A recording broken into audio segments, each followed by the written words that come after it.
Assalamualaikum warahmatullahi wabarakatuh. Nama saya Jessica Sefteutari dari kelas 11 IPS 1. Hari ini saya akan menjelaskan sebuah materi, yaitu konflik dari mata pelajaran sosiologi. Maka dari itu, mari kita simak bersama-sama agar lebih memahami mengenai konflik. Pengertian dari konflik.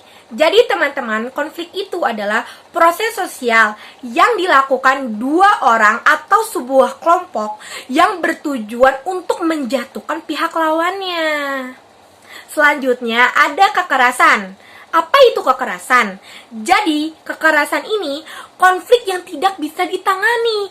Mengapa tidak bisa ditangani? Karena konflik tersebut telah melupakan norma dan nilai sosial masyarakat.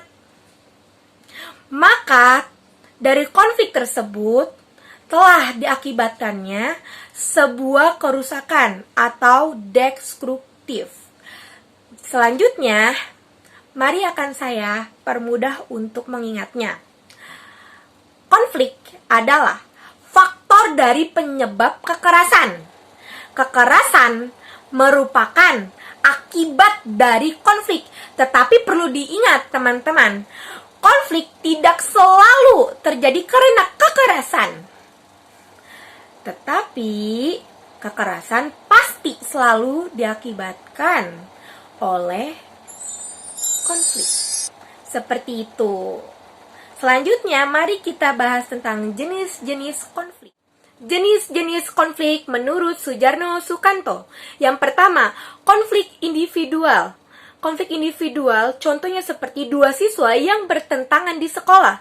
Kedua, konflik kelas. Konflik ini sering terjadi di kaum kelas atas dan kaum kelas bawah.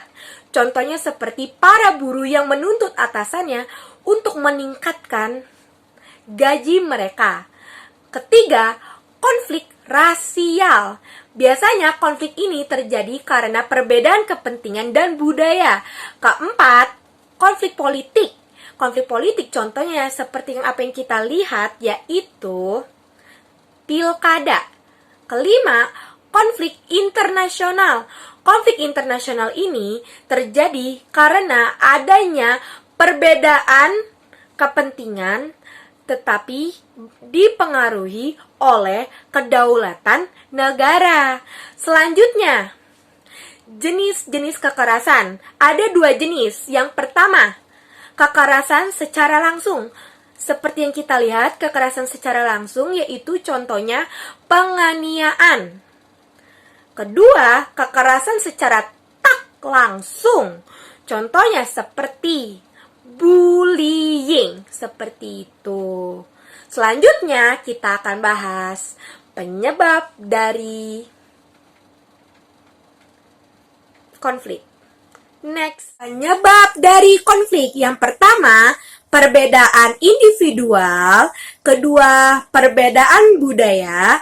Ketiga, perbedaan kepentingan. Dan keempat, yaitu perubahan yang sangat cepat nilainya. Contohnya seperti yang biasanya di sebuah pendesaan itu sering bergotong royong, tiba-tiba tidak. Seperti itu. Selanjutnya, saya akan membahas tentang pemetaan konflik sosial. Bayangkan ada sebuah pohon yang sangat besar. Akarnya sebagai penyebab dari sebuah konflik. Batangnya sebagai masalah. Lalu daunnya sebagai dampak dari sebuah konflik tersebut. Selanjutnya, mari kita bahas dampak dari positif dan negatif dari konflik. Mari kita bahas dampak positif dan negatif dari konflik. Pertama, positif dulu ya. Dampak positif dari konflik yaitu yang pertama, memperjelas aspek kehidupan. Kedua, kembalinya nilai dan norma. Ketiga, memperkuat solidaritas in group. Selanjutnya kita bahas dampak negatif dari konflik. Yang pertama, retaknya hubungan sosial. Kedua, perubahan sifat pada individu. Ketiga, kehilangannya harta benda. Baik teman-teman, itu adalah penjelasan materi mengenai konflik.